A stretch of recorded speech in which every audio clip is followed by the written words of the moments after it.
be earned through actions, not words. Change must be felt. But every decision that we have made, every decision that we will make in the future, will be made with working people in our mind's eye.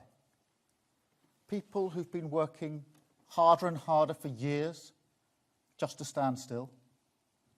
People doing the right thing, maybe still finding a little bit of money to put away, paying their way, even in the cost of living crisis, but who feel that this country no longer gives them or their children a fair chance. People stuck on an NHS waiting list, whose town centre is blighted by antisocial behaviour, who can't afford to buy a place that they can call home, or can't afford the home they have because of the mortgage bombshell. And people who feel ignored as their lives, no matter how hard they work, slide into greater insecurity. Scared of the postman coming down the path. Will it be another bill that I can't afford? People like that video that we've just watched. The people we changed the Labour Party to serve. I know some people want to have a debate about this. And I know there will always be the exception that proves the rule. Welcome to the wonders of a diverse country.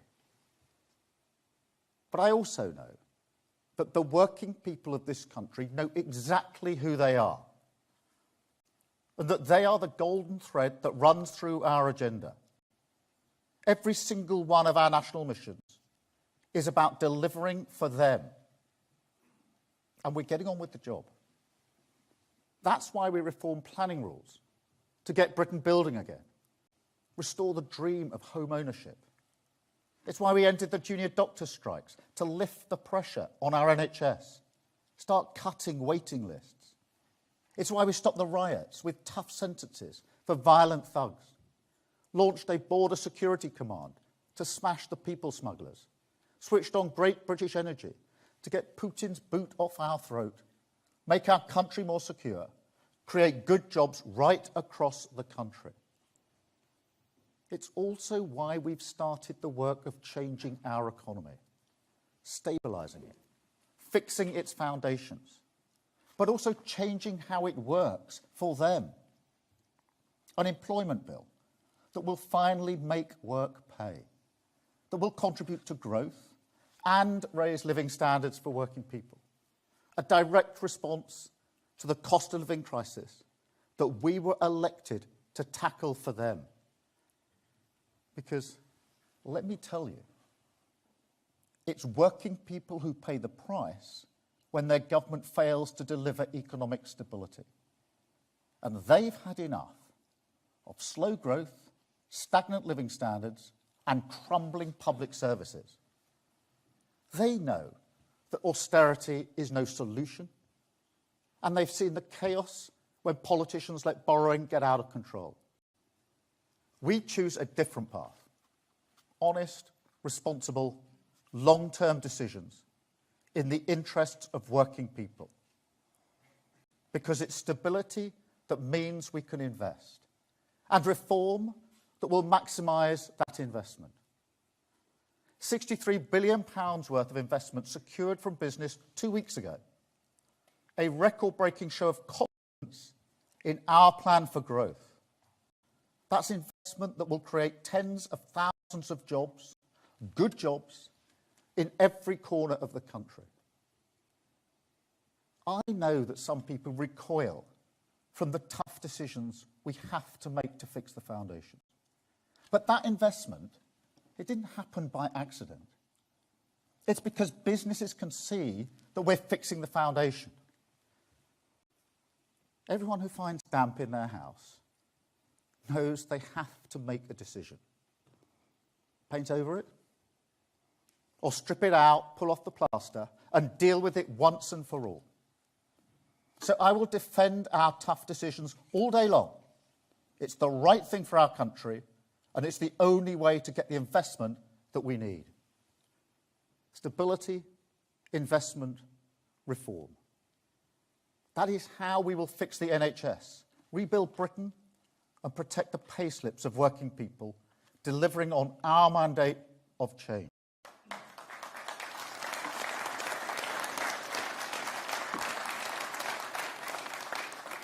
And that's what the budget this week will be about. It's what every week of this government will be about. A budget for working people, from a government for working people. Because returning Britain to their service, that is our fundamental cause, and it never changes.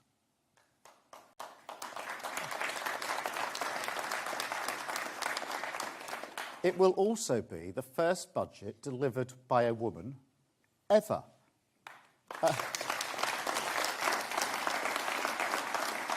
That is a moment of pride.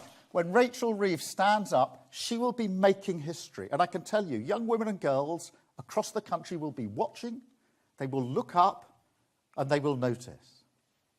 It will also be a budget which will show to the British people that we won't be distracted from our task, that we will stick to our long-term plan, run towards the tough decisions, rip off the short-term sticking plasters, so we can lead our country, finally but decisively, out of this pay more, get less doom loop, the low-growth Tory trap that for 14 years decimated public services, destroyed our economic foundations, and made working people pay the price.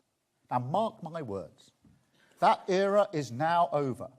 We are turning the page on Tory decline, closing the book on their austerity and chaos.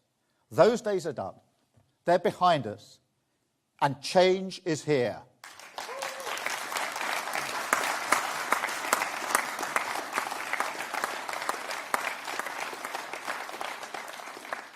Of course, there will be tough decisions.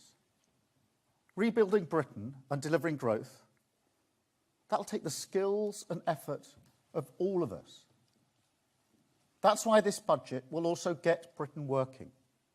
It will pave the way for reforms that tackle the root causes of economic inactivity and make sure that those who can work do work. As a Labour government, we will always help those who cannot support themselves. But the UK is the only G7 country where economic inactivity is still higher than it was before COVID. Now, that's not just bad for our economy. It's also bad for all those who are locked out of opportunity. So the Chancellor will announce £240 million in funding to provide local services that can help people back into work and the dignity that that brings. A Britain that works for working people, with all those who can playing their part.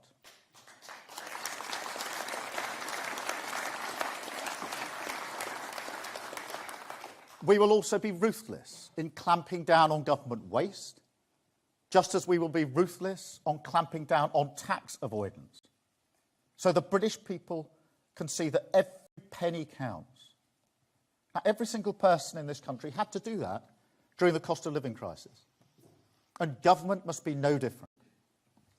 And frankly, when we're asking broader shoulders to carry a higher burden on tax, determination to be more productive and efficient in government, that's the very least their contribution deserves. And look, nobody wants higher taxes, just like nobody wants public spending cuts. But we have to be realistic about where we are as a country. This is not 1997, when the economy was decent, but public services were on their knees. And it's not 2010, where public services were strong, but the public finances were weak. We have to deal with both sides of that coin. These are unprecedented circumstances. But the budget the Chancellor will deliver on Wednesday will prevent devastating austerity in our public services and prevent a disastrous path for our public finances. That's the reality of what would happen if we'd stuck to Tory spending plans. And it's why we never, unlike the opposition in 97 and 2010, committed to the same spending plans. And yes, things are worse than we could possibly have expected during the election. And the budget will set that out very clearly. I mean, just look at the state of our prisons last week. Where's the Tory apology for that? Watching the prison population rise while they dithered. Too weak either to reform sentencing or build new places. Too scared to conduct a proper spending review, as we've done.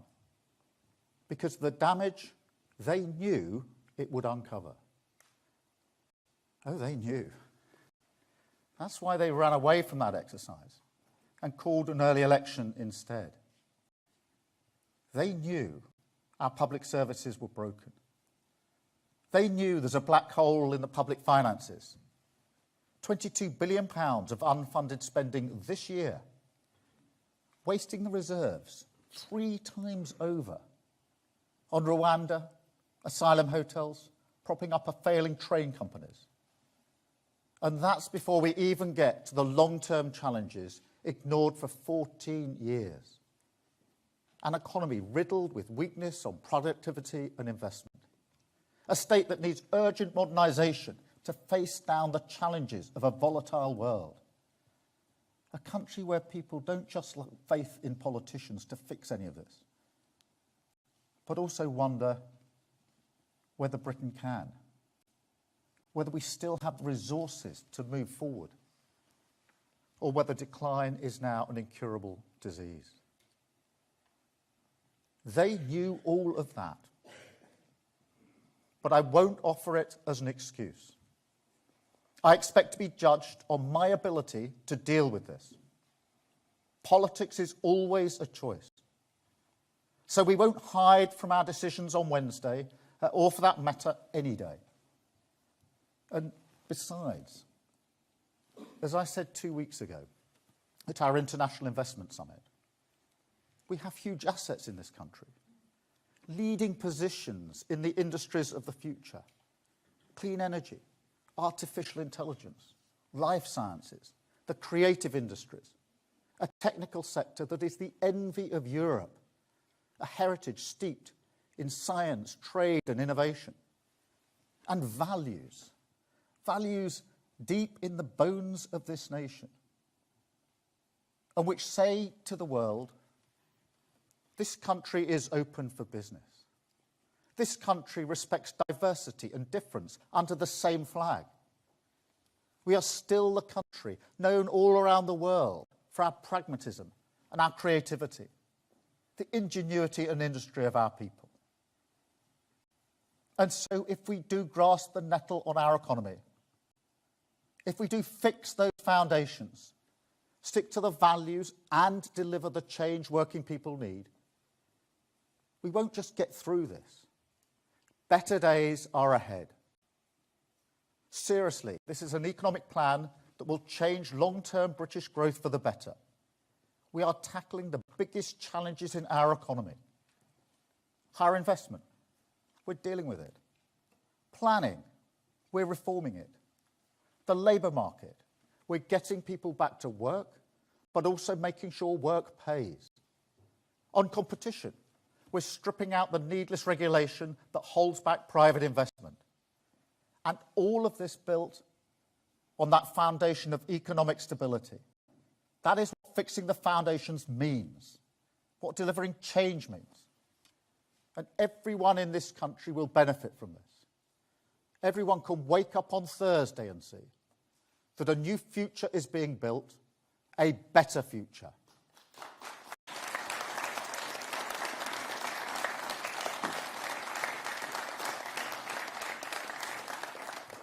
But I tell you now, what we can't do is waste any more time.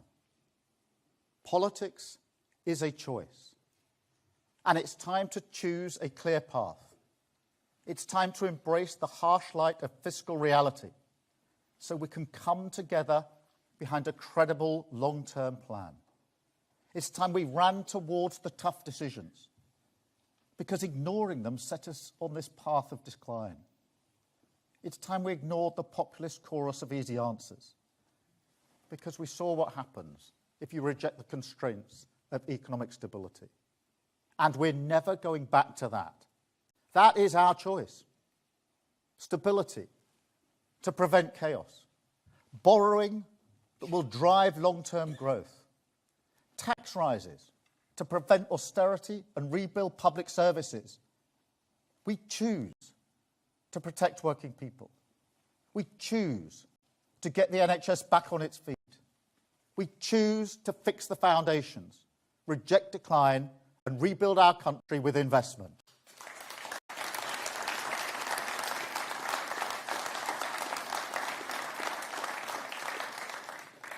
And whilst I'm sure you understand, I can't get into the individual measures before Wednesday, I will say this. If people want to criticise the path we choose, that's their prerogative. But let them spell out a different direction. If they think the state has grown too big, let them tell working people which public services they would cut. If they think tax rises are unfair, let them tell working people which taxes they'd raise instead. If they don't see our long-term investment in infrastructure as necessary, let them explain to working people how they would grow the economy for them. And if they think that taxes are too high, but they don't want to cut public spending, let them tell working people why the lessons of Liz Truss no longer apply. Because I've said it before, and I'll say it again, the time is long overdue for politicians in this country to level with you honestly about the trade-offs this country faces. To stop insulting your intelligence with the chicanery of easy answers. Working people know that hard choices are necessary. They lived through the Liz Truss episode. They lived through the cost of living crisis.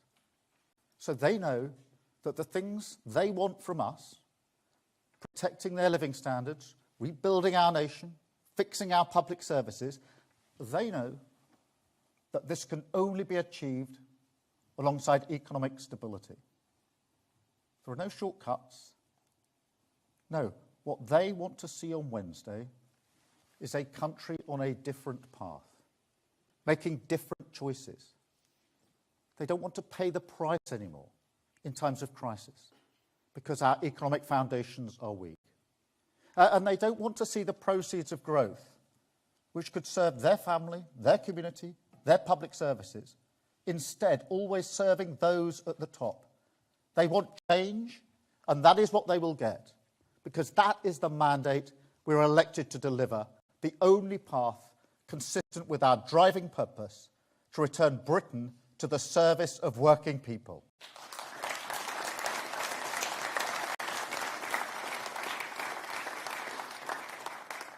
That purpose also runs through the priorities we set out in our manifesto.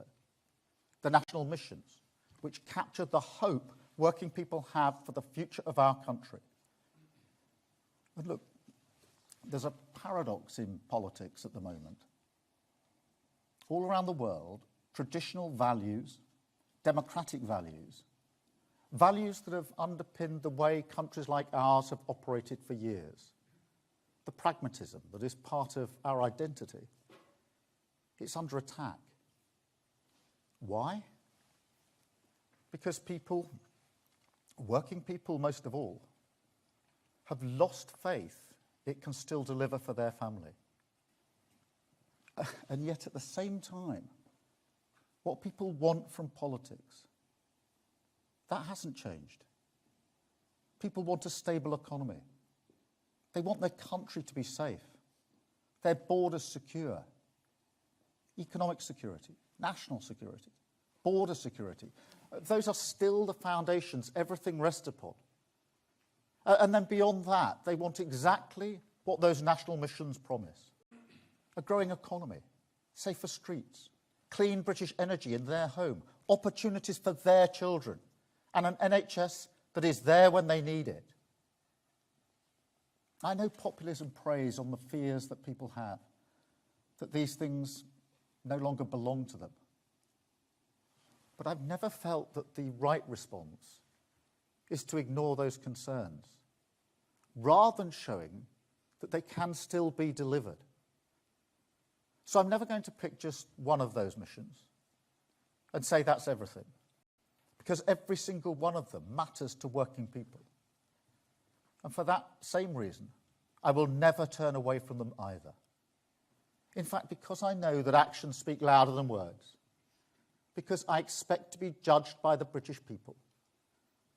In coming weeks, on every mission, we will publish clear ambitions for this Parliament. And we will also track our progress against them. So every single person in this country can see exactly how we measure up to the things that matter to them. After all, we have 5 years and a big mandate. So working people will not accept any excuses.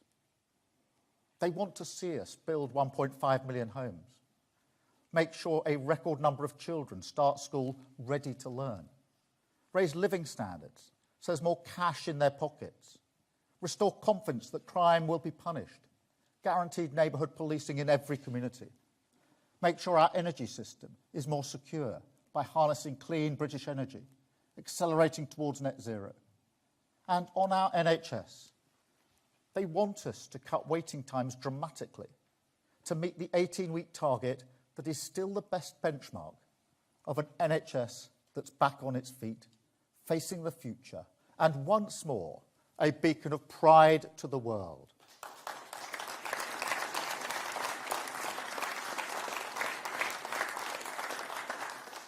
These are my priorities for change, and I won't change course. The budget will light the way, and we will use the power of government, stability, investment and reform, partnership across the whole of society, galvanised by clear objectives, to deliver on the priorities of the British people. The foundations fixed, public services renewed, a country rebuilt by investment, released from decline, returned once more to the service of working people. Now that is the course we set this week. That is the driving purpose of this government, and that is the change that we will deliver. Thank you very much. Thank you.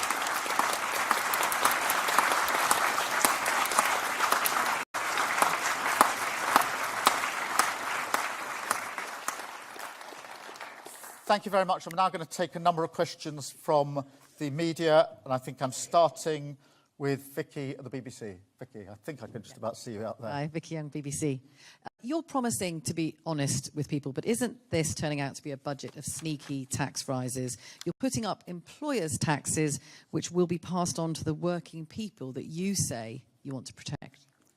We made clear manifesto promises to working people about not raising VAT, their national insurance, and income tax, and we intend to keep to those promises. But the purpose of the decisions that we're making this week are to ensure that we do stabilise our economy and ensure that we've got the foundations to rebuild our country. And that is vitally important.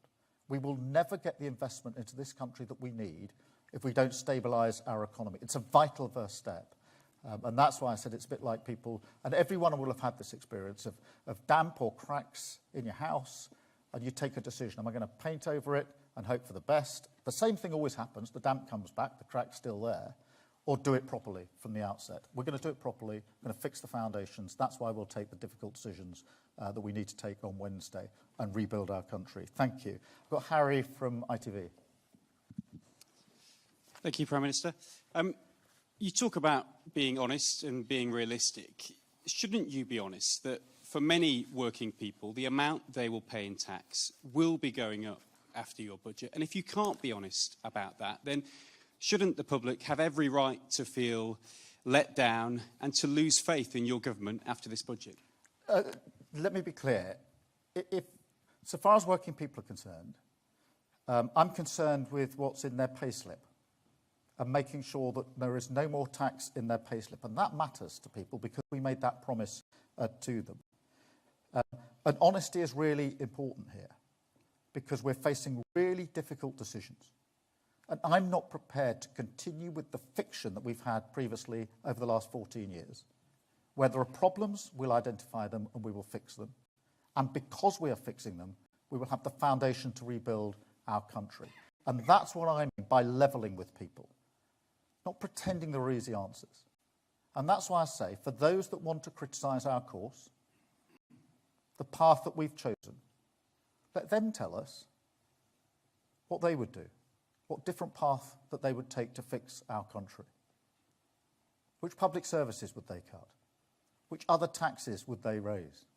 Because we can't have this fiction. You can lower taxes, spend more on public services without making any changes. That's what got us into the problem in the first place. Thank you. I've got Sam from Sky. Sam Coates, Sky News. Thank you, Prime Minister. This is going to be a big tax-raising budget.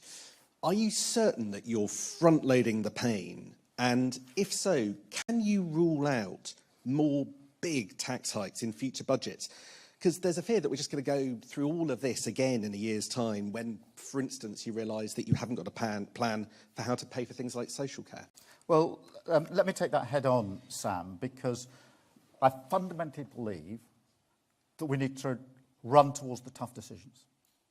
I fundamentally believe we have to fix the foundations so that we can build a better future. And that's tough. That's difficult.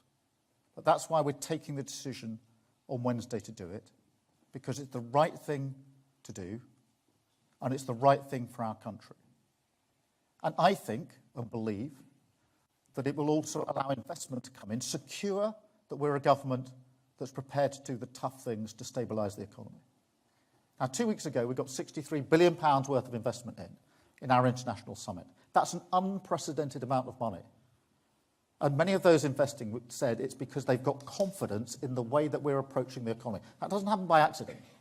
But if you want a sort of proof point, if you like, that the tough decisions we're making to stabilise the economy do trigger the investment that we need, I would point to that investment summit. And I'm absolutely confident that other money will follow in. And that's measured in good, well-paid jobs across the country, which is what we were elected to deliver for working people. Thank you, Sam. I've got Chris at GB News. Prime Minister, thank you. On Friday in County Durham, a pensioner and former miner called Billy Pounder told GB News how he moves his heater every day from room to room to keep warm. He blamed the withdrawal of the winter fuel allowance for this. He said to us, "I wish I hadn't voted Labour. There are millions like Billy Pounder out there worried about your budget. What would you say to Billy Pounder? And was he wrong to vote for you?" Well, what I would say is that I do understand the concerns that people have. I genuinely do. And that is why we are protecting the most vulnerable with pension credit and making sure that everybody who's entitled to pension credit takes up that pension credit, which obviously guarantees them the payment. But we are also fixing the foundation, stabilising the economy. What that allows us to do is to commit absolutely to the triple lock. And that means that for millions of pensions next year, they go up by up to £475 on top of the £900 or so this year. And that's why I can say that every pensioner will be better off under a Labour government that takes the difficult decisions to stabilise the economy. Thank you, Chris. I've got Dave from the Mirror. Thank you, Prime Minister. Dave Boat from the Daily Mirror. Prime Minister, it's been reported over the weekend that the £2 cap on bus fares across England is going to be scrapped in the budget. What's your assessment on the impact this would have on working people who would expect the Labour Party to be on their side? And just as an addition to that, if I may, do you think Mike Ainsbury should resign?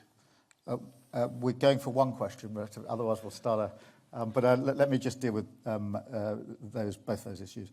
Look, on the £2 bus fare, first thing to say is the Tories only funded that till the end of 2024. And therefore, that is the end of the funding in relation to the £2 capped fare. I do know how much this matters, particularly in rural communities where heavy reliance on buses. And that's why I'm able to say to you this morning that in the budget we will announce there'll be a £3 cap on bus fares to the end of 25, because I know how important it is. So that'll be there in the budget on Wednesday. On Mike Amesbury, look, I've seen the video footage. It's shocking. We moved very swiftly to suspend him as a member and as a member of Parliament. There is now a police investigation, and in the circumstances, you'll appreciate there's not much more I can say about that. Thank you very much, but we are going to revert to one question each. This is a slippery slope otherwise. I've got Kieran at The Guardian. Thank you. Kieran Stacey from The Guardian. The Labour MP Jazz was revealed today to be the owner of a failing children's care home. Can I ask what reassurances you've sought from him about that, and whether there was any conflict of interest when that care home won contracts from the council, of which Jazz Atwell was the leader? Yeah, look, Kieran, thank you for that. I'm not across the full details of this, although I've seen the story. And what I would say is that I would expect anyone in a situation like that to take their responsibilities seriously. Thank you. Lucy from the FT. Thank you, Lucy Fisher from the Financial Times. Prime Minister, your Chancellor has confirmed that she's changing the debt rules to borrow more to invest in capital expenditure. Do you accept this is a move that pushes up interest rates? And what's your message to people with mortgages or debt that will become more expensive as a result? Thank you. I'm not going to preempt exactly what the Chancellor will say on Wednesday, but I have been really clear that we have to move to a situation where we invest in the future of this country, where we invest to ensure that we get the better jobs that we need, we have the infrastructure that we need. And so part of what we will say on Wednesday is first how we're going to fix the foundations and deal with the problem that we've inherited, but secondly how then we rebuild the country. And investment is an important part of that story. Precisely how that will take place will be set out in detail on Wednesday. I do not accept the proposition that it'll have an impact on interest rates. Thank you. Max from The Times. Thank you, Prime Minister. Max Kennix from The Times. I'd like you to press you on a previous question. You've made very clear today that to take on the inheritance, there'll need to be tax rises. But will this be the last Labour budget in which you'll need to raise taxes? And if you can't answer that, how can people have optimism that there will be better times ahead if you won't rule out further massive tax rises in budgets? Yeah, look, thank you for the question. We are fixing the foundations in this budget. So that is the purpose of this budget, to take the difficult decisions now. And nobody wants tax rises. Least of all me. So we will do the hard work in this budget to allow us then to rebuild the country. I can't give you a cast iron guarantee that never again in any budget will there be any adjustment to tax, because we just don't know what's round the corner. We've lived through in the last 5 or 6 years Ukraine, COVID, etc. But I can tell you that as we stand here now going into this budget, it is our intention to take the tough decisions here and now up front in the hope that we can then build or rebuild the country on that stable foundation. So you can take from that the tough stuff is coming in this budget. We're going to scrub this down into this budget, but I'm going to resist the temptation to say that at no point ever will there ever be any adjustment to anything else in the future. The purpose of this is to ensure we do take the tough decisions now, stabilise the economy and create the conditions for investment and growth, which I think we are doing, as we've evidenced from the money that's already coming in. So that's the approach, take the tough decisions now and do it at this budget. So you can expect to see pretty well all of that in this budget. Thank you. I've got Jack from The Sun. Thank you, Prime Minister. Jack Ellison from The Sun. Every day, millions of people across the country will get in their cars and go to work. So would any hike to fuel duty on Wednesday be a direct hit on the working people who you claim to champion? Well, I know this is a particular concern to your readers, and I'm not going to preempt what happens on Wednesday, but obviously this is an issue that comes up at every budget, and you'll see how we deal with it at this budget. But I do understand how important it is. I understand what you're putting to me, and I know how important it is to you, your readers, and others. Thank you. I've got Kamal from the Mail. Kamal Jaffer, Daily Mail. Prime Minister, new polling this morning suggests that the majority of voters would prefer Wednesday's priority to be lower taxes ahead of investment in public services. Do you feel your government's priorities are out of step with the public mood? No. I think for too long we've pretended that you can lower tax and spend more on your public services, and you can't. And it's about time.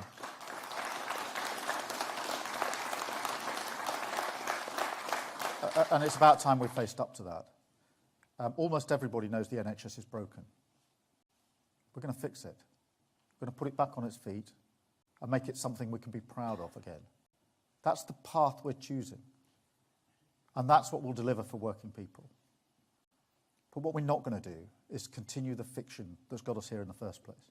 The pretense you can always have lower taxes and that your public services will run properly. Because the last 14 years have shown that is completely and utterly untrue. And people voted for change and we'll deliver it. I've got Luke from LBC. Thank you, Prime Minister. Luke Shanahan, LBC. You've said that people should judge you on whether or not they feel better off within 5 years' time. Is that how long it will take to feel positive effects of what you're doing now? No. The £63 billion in investment that came in 2 weeks ago is about jobs that will be seen around the country, jobs which we will ensure can be put in place as quickly as possible.